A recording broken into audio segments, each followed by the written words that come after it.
안녕하세요. 스캇 아저씨입니다. 오늘은 조금 무겁지만 반드시 다뤄야 할 주제를 이야기하려 합니다. 바로 계엄령입니다. 계엄령은 국가가 비상사태에 직면했을 때 정부가 군대를 동원해 나라의 안정을 도모하는 가장 높은 수준의 조치입니다. 단기적으로는 혼란을 잠재울 수 있지만 장기적으로는 시민 자유와 민주주의를 억압할 위험을 내포하고 있습니다. 오늘 우리는 계엄령이 국제적으로 어떻게 사용되는지, 그리고 그것이 각 나라에 어떤 영향을 미쳤는지 살펴볼 겁니다. 지금 대한민국에서는 45년 만에 역사적인 사건이 일어났습니다. 평화로운 수요일 밤 윤석열 대통령이 계엄령을 선포하였습니다. 군대와 경찰들이 국회의사당으로 움직이고 국회의원들은 새벽에 국회의사당으로 모이게 되었습니다. 190석 전원동의로 계엄령 해제 요구를 의결했는데요. 필리핀, 태국, 미국 등 다양한 국가 사례를 살펴보고 대한민국의 과거와 현재를 통해 우리가 배울 수 있는 교훈을 나누겠습니다. 그리고 이 질문을 던집니다. 이것이 정말 한국인가요? 라는 물음 속에 담긴 깊은 의미를 함께 풀어가 보시죠.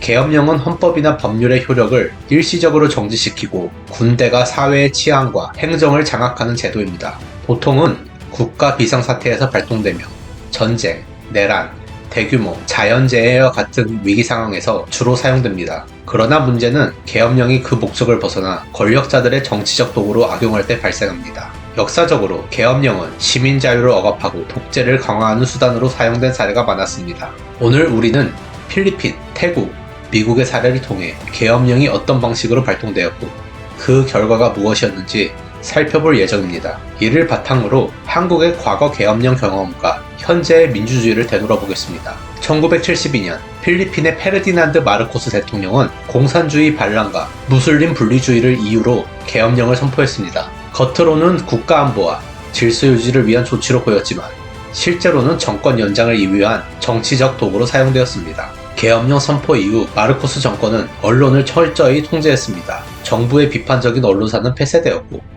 기자와 활동가들은 투옥되거나 실종되었습니다. 국민들은 정부의 진실을 알 수 없었고 정권은 이를 이용해 독재 체제를 강화했습니다. 군대는 민간 지역을 장악하고 법적 절차 없이 시민을 체포했습니다. 이는 국민들의 기본권을 박탈했고 필리핀은 공포 속에 갇힌 나라가 되었습니다. 그러나 필리핀 국민들은 계엄령의 억압에 굴복하지 않았습니다. 1986년 피플 파워 혁명을 통해 마르코스 정권은 무너졌고 필리핀은 다시 민주주의를 향해 나아가기 시작했습니다. 이 사례는 계엄령의 남용이 얼마나 비극적인 결과를 초래할 수 있는지를 보여줍니다. 태국은 계엄령과 군사 쿠데타가 반복되는 국가로 알려져 있습니다. 특히 2006년 탁신 진나왓 정권 당시 대규모 시위와 정치적 갈등 속에서 군부가 쿠데타를 일으키며 계엄령을 선포했습니다. 흥미롭게도 당시 국민의 일부는 계엄령과 군부 쿠데타를 지지했습니다. 부패와 권위주의로 실망감을 안겨준 탁신 정권에 대한 대안으로 군부를 선택할 겁니다. 그러나 그 선택은 오래지 않아 후회로 바뀌었습니다.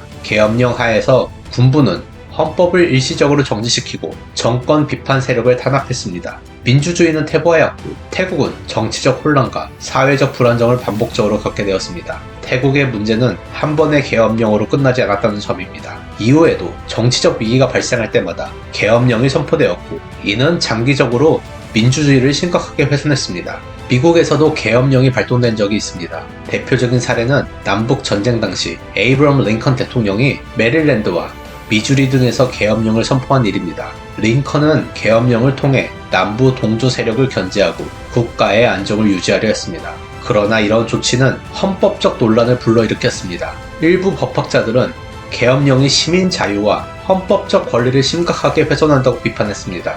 미국의 사례는 계엄령이 단기적으로는 국가 위기를 극복하는 데 유용할 수 있지만 이는 반드시 신중하게 사용되어야 한다는 점을 보여줍니다. 이제 대한민국의 사례로 넘어가 보겠습니다. 한국 현대사에서 계엄령은 민주주의와 시민 자유를 억압하는 수단으로 자주 사용되었습니다. 가장 비극적인 사례는 1980년 광주 민주화 운동입니다. 당시 성군부는 정권을 장악하기 위해 비상계엄령을 확대하였고 광주에서 민주화 요구를 무력으로 진입했습니다. 이로 인해 수많은 희생자가 발생하였으며 이는 한국 역사상 가장 큰 비극 중 하나로 기록됩니다. 또한 4.19 혁명에도 계엄령이 선포되었습니다. 이승만 정권은 대규모 시위를 진압하려 했지만 국민들의 저항을 막지 못하고 결국 정권 교체로 이어졌습니다. 이 사건은 계엄령이 민심을 억누르는 데는 한계가 있음을 보여줍니다. 결국 계엄령과 같은 극단적인 조치는 한국 민주주의 발전 과정에서 시민들의 단결과 저항에 의해 극복되었습니다.